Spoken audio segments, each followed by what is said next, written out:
Iran's threats against the US military sound dramatic, but the real answer may be sitting on a runway inside the CENTCOM theater. It is not a stealth fighter, not a bomber, and not the newest weapon in America's arsenal. It is the A-10 Warthog, an old attack aircraft built to stay over the fight, hunt small targets, and turn Iran's pressure in the Strait of Hormuz into something the US military can track, watch, and destroy. Somewhere inside the CENTCOM theater, an old attack aircraft was sitting hot on the ramp. Engines ready, weapons loaded, no speech, no press conference, just a Warthog waiting in the desert heat. For Tehran, the message had been loud. More threats, more deadlines, more warnings about pain across the Gulf. For Washington, the reply was quieter and far more specific. An A-10 Thunderbolt II does not look like the future of air power. It is not sleek. It is not invisible. It does not carry the mythology of a fifth-generation fighter. But in the narrow waters around the Strait of Hormuz, that is exactly why it matters. Because this is not a clean battlefield. Hormuz is crowded, political, and unforgiving. Tankers move through it. Warships patrol near it. Drones can appear over it. Fast boats can hide inside civilian traffic.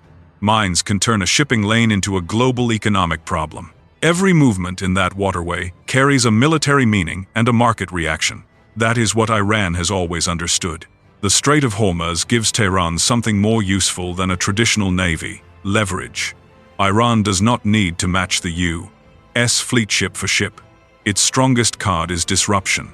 A few mines, a swarm of small boats, a drone launched at the right moment, or even the threat of all three can force insurers, shipping companies, energy markets, and governments to react. That is the military equation behind Hormuz. Small tools can create large consequences. A mine can change traffic patterns without sinking a capital ship. A fast boat can create danger without winning a battle. A cheap drone can force an expensive defensive response. Go. In a chokepoint, the value of a weapon is not measured only by what it destroys. It is measured by how much uncertainty it creates. But here's the problem for Iran. That kind of leverage depends on movement. Fast boats have to leave the coast. Mine layers have to reach the water. Drone teams have to launch. Swarms have to form before they can threaten shipping. And every one of those actions becomes harder when an aircraft can remain overhead. Watch the pattern. Identify the threat. And strike before the move becomes a crisis. That is why the A-10 fits this moment. The Warthog was not built for naval warfare in the traditional sense. It was designed to survive close to the fight, stay over the battlefield, and destroy targets that depend on speed, numbers, or armor. But Hormuz has created a different kind of battlefield. One where the target may be a small boat instead of a tank. And the objective is not to dominate open sea, but to deny Iran the ability to turn small threats into strategic pressure. A fast fighter can arrive quickly. A missile can hit hard. A destroyer can defend a formation. The A-10 brings something else: persistence. It can circle. It can wait. It can observe. It can give commanders time to separate a civilian vessel from a hostile craft. And when the decision is made, it carries the kind of firepower that lightly built fast boats are not designed to survive. That changes the equation. Iran's threats are meant to make the Gulf feel dangerous. The American response is designed to make those threats harder to execute. So the real question is not whether the United States can strike Iran harder. It can. The more important question is whether Iran can still make the Strait of Hormuz dangerous enough to bend the political outcome. And with A-10s waiting in the theater, that answer is no longer as simple as Tehran wants it to be. To understand why the A-10 matters here, you have to look past the aircraft's reputation. Most people know the Warthog for one thing: the gun. The SAN 0mm GAU HOT Avenger is one of the most recognizable weapons ever placed on an aircraft. It was designed to tear through armored vehicles, and against a lightly built fast boat, the logic is even more severe. These boats are built for speed, not protection. Their advantage is surprise, proximity, and numbers. Their weakness is that once they are identified and engaged, there is very little between them and destruction. But the gun is only part of the story. The real advantage is not the sound of the cannon. It is the time the aircraft can spend over the water before the cannon is ever needed. That is where the Warthog becomes dangerous in the Strait of Hormuz. A modern fighter can move fast, climb high, strike precisely, and disappear.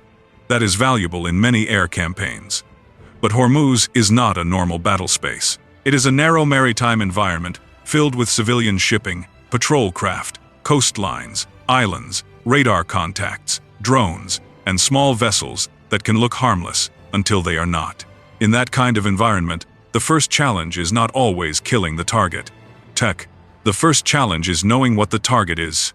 A fishing boat, a patrol craft, a mine layer, and a fast attack boat can all appear inside the same crowded picture. If the United States fires too quickly, it risks escalation or a political disaster.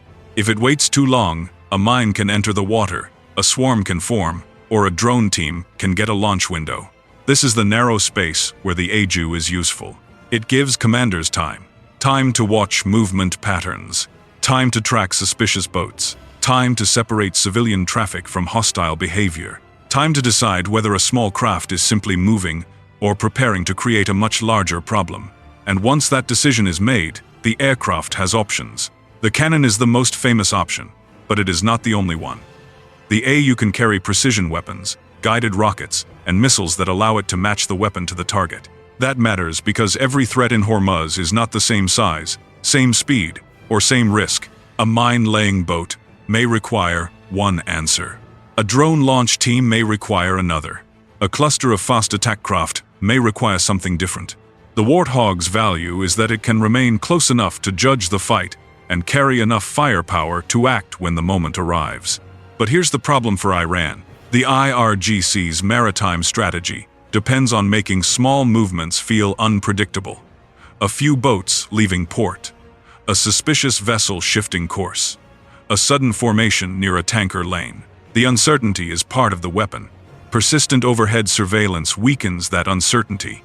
The 1919, every orbit of an A-10 turns the water into a watched space. Every visible aircraft makes a boat commander wonder whether the route is already mapped, whether the timing is already known, whether the moment of surprise has already been lost. This is not just air power. It is pressure from above. And then there is survivability. The A-10 was built for ugly conditions. Armored cockpit, redundant controls, separated engines, a design philosophy that assumes the aircraft may take damage and still need to bring the pilot home. That does not make it invincible, and it does not mean it can ignore modern air defenses. But in a degraded or tightly managed threat environment, it gives commanders a rugged platform for close, persistent work. That is why this aircraft sends such a specific signal. If Washington wanted to communicate only overwhelming force, it could show bombers. If it wanted to emphasize stealth, it could show fifth-generation fighters. If it wanted to signal long-range punishment, it could point to missiles. But the A-10 says something different. It says, the next problem may not be a distant, strategic target. It may be a boat, a mine layer, a swarm, a small unit trying to turn the Strait of Hormuz into a global crisis. And against that kind of threat, the Warthog is not old. It is appropriate. That is where the escalation becomes clearer. The United States is not simply preparing to hit harder. It is preparing to stay closer to the exact type of pressure Iran still has left. And for the IRGC, that may be the more uncomfortable message.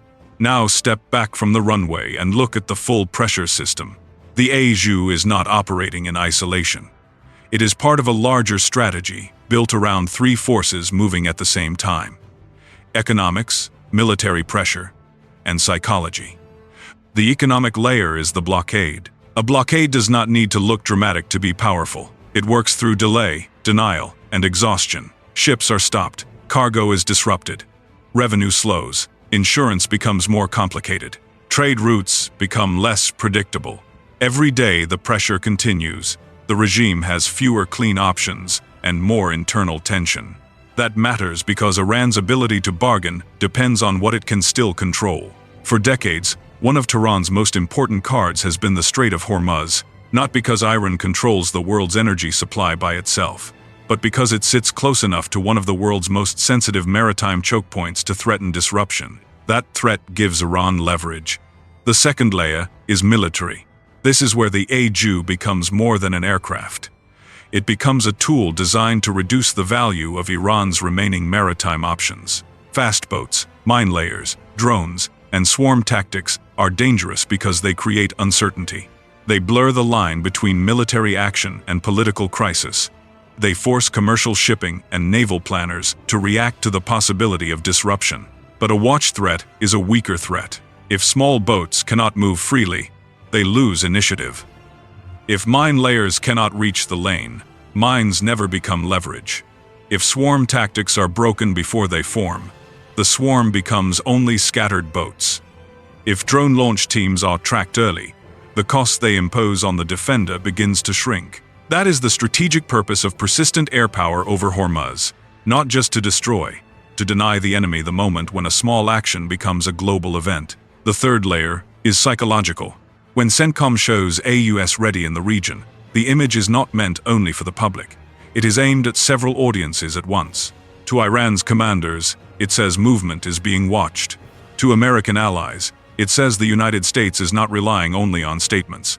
To shipping markets, it says Washington still has tools designed for the lower end of the threat spectrum. And to Tehran's hardliners, it sends the most uncomfortable message of all. The weapons you still hope can create leverage may now be the easiest targets to find. That is why Iran's public rhetoric and America's visual messaging feels so different. Tehran uses language to create pressure. Washington uses posture. One side is trying to make the cost of staying in the Gulf feel unbearable. The other is trying to make the cost of disruption rise for the people attempting it. And this is the part most people miss. The A does not solve the entire Iran problem.